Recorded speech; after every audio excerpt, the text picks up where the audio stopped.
How you doing? Good evening, everybody. This is now the end of 6 weeks. I've been doing good night and God bless the Father O'Connor, and I still find things to show you in the church. So tonight I am going to show you something that I pretty much bet not any one of you has ever seen before. All right, because I haven't seen the whole thing either. So, sorry, I'm just laughing. 6 weeks. So, if you've been to the lower church, you know there's these weird walls and you're not sure what's going on in here. My predecessor, Father Noel, gave permission to a group of Romanian Orthodox people to have their divine liturgy here on Sundays and other holy days. And it was supposed to be a temporary arrangement, which has somewhat more than temporary. But their chapel is temporary. So I'm going to show you the chapel. But the thing is, though, I don't have a key. I mean, I am the pastor, but I don't have a key to what they set up. So I was going to climb over the wall and get inside the chapel to show you. But then I said, wait a second, I'm 51 years old. I should not be climbing up walls. So, yeah, that was not going to be fun. So I'll show you from climbing on the top of the wall so you can see inside our chapel. Right. So this is the temporary setup. And I understand the Divine Liturgy somewhat, which is the Eastern Church's way of doing things, the liturgy. So, I'm seeing your comments, so I'm laughing. All right, so the Orthodox celebrate liturgy a little bit differently than Catholics do. We do have Eastern Rite Catholics who celebrate the Divine Liturgy in St. John Chrysostom, who are in Union of Rome. So what you see here, I'm going to go up a little bit, is what they would call the iconostasis.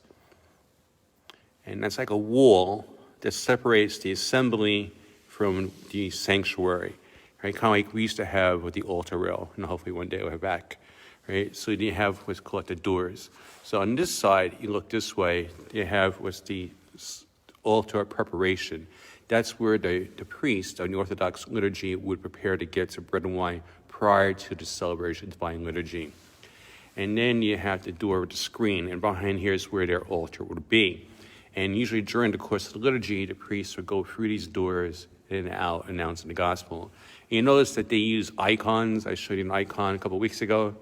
So they have these different icons all over there. Because in the divine liturgy, in the Orthodox Rite, they do not believe in three-dimensional figures like statues like we do. They will only use icons. And over here, you'll notice on the side here, this is like where they do their candle things. So usually you go to an Eastern Rite Catholic Church, Orthodox Church, they take candles and put inside sand to do their devotions. So down here, they got a little table for notes. Looks like they have a little table for sales. You can see the Romanian flag over there. And then over here is where the cantor would sing in the liturgy. And usually the priest and the deacon will come out here to announce the word and then for preaching. And then they have a lot of things over here. And then you see the first icon we come in here is the Annunciation. That's the name of their community, the Annunciation Romanian Orthodox Church. So they do not pay rent. They do give a gift to the parish here at Christmas and Easter. And actually they made quite a big, generous donation to us last year when we were painting the church, which I was very pleased with.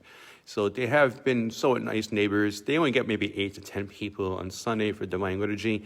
But this is the area where I want to expand the Adoration Chapel. And they already know I'm planning on doing that once the time comes, once you have the funds. So this whole area you see now that I showed you will become our new Adoration Chapel area. And I have some really big surprise planned for everybody. It's in the works for the Adoration Chapel. But again, it's going to take some time and some money. So, and then there's a couple of two things to show you just from the lower church. So over here you can see stained glass window. And these windows were installed like in 1989, 1990 by Father Barron.